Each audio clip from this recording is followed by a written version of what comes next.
My name is Shalabi Sorathia, and I'm a third-year medical student at Paul Foster School of Medicine. This is my mom. Hi, I'm Homa Kareem.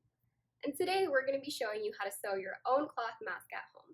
Some of the good things about creating a mask at home is that you can use whatever pattern you would like and whatever fabric suits you the best. Additionally, you can customize the fit for you or whoever you're making for. Unfortunately, this kind of mask is a little bit more time consuming and does require knowledge of how to sew or how to stitch by hand. Feel free to experiment with fabric glue or whatever makes you comfortable. So let's get started. So as you all probably already know, there are a variety of patterns that you could use to make a mask at home. So this is the generic mask that most people wear at hospitals and that you might be able to buy. It goes over your nose at the top and then down around your chin like that. So we tried to recreate it with this mask here with the elastic bands going over your ears, this part going over your nose, and this part coming over your chin. Unfortunately, with a mask like this, it doesn't fit your nose very well and causes a lot of steam and sweat to come up from over there. So we tried another pattern. As you can see here, we put a stitch here and here so it fits your nose and chin better, which we liked a lot more. With these kind of masks, with the elastic bands and even these bands right here, if you wear them for longer periods of time, they tend to hurt your ears. So we made a modification and found that making the mask with a strap around that you can tie around the back of your head is a lot more comfortable for longer use, and it has those same stitch lines that you could put over your nose and under your chin so that it fits you a lot better. So a good way to start off making a mask is to take a couple measurements. Keep in mind that these are just approximations and they don't have to be perfect, and it's always better to use a little bit more cloth than less. So first, we're going to measure from the front of one ear to the front of the other, making sure to go over the nose. And then we're going to measure from the top of your nose to the bottom of your chin, making sure again to go over your nose. And with the mask that we're making, we're going to take a measurement from the front of my ear to the back of my head for the straps. And just take note of those so you have an approximation of how long or how much you need to cut the cloth. So these are the things that you'll be needing to make the mask that we talked about. We have approximately a 13 by 10 cloth. We're using cotton here, and you're going to need about 2 to 3 layers. You can always feel free to add a coffee filter in the middle for extra protection.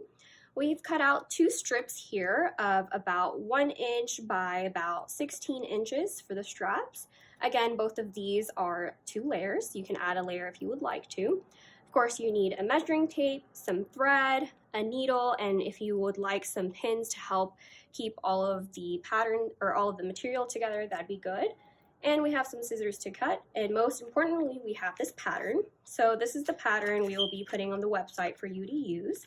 It's about 11 inches by 6.5 by 4, and you're going to be using this to cut around the pattern. Again, leave some generous space for error and stitching, and we will teach you where you need to be stitching. So first, you're going to fold your material in half and fold your pattern in half as well, taking the folded corner, putting it on top of the folded corner of the material, and cutting around the edges as shown. So this is what the material looks like after it has been cut. Also, for the straps, you will be making a stitch around these straps all the way around just to make sure that they're sturdy. Feel free to use thicker material or just one layer, just so it's less work, but my mom is a perfectionist, so we will be using 2 layers. So once you have your strap ready and the material cut out, one thing to remember is that it is going to be right side in, meaning this side and this side is what's going to be on the outside of the mask because we will be flipping it. So when you start sewing the mask, first thing you want to do is take these 2 triangle pieces and kind of fold them together and make 1 stitch right there. You're going to do the same thing at the bottom, make 1 stitch right here, pinching these 2 together like so, making a stitch right there. Once those are done, you will be taking a big stitch from this end all the way to this end, and the same thing at the bottom, and you will be stitching just one side of the mask here in addition to the strap on the inside, and leaving this side open so you can add filters or extra material for more protection.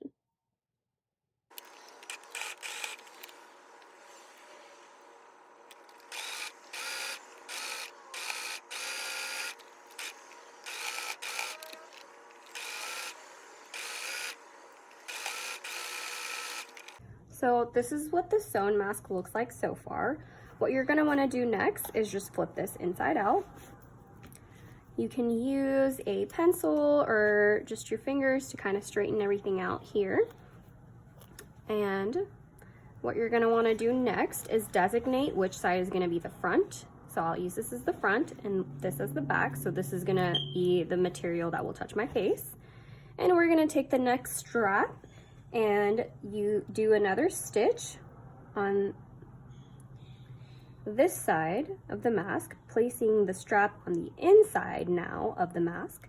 Additionally, if all of this strap business is getting too confusing, you can always get some kind of a ribbon or any other kind of string that you like and sew them to the sides and use that as a strap instead. So guys, that's about it. This is our final product right here, and you would just put it over your nose and tie it at the top just like that. A couple reminders with this mask is please don't forget to wash this as often as possible. And if you feel like your mask is a little too thin, we left a pocket for you right here to just put in a coffee filter if you would like, and maybe even another pad of extra material. And that's about it. Thanks for watching.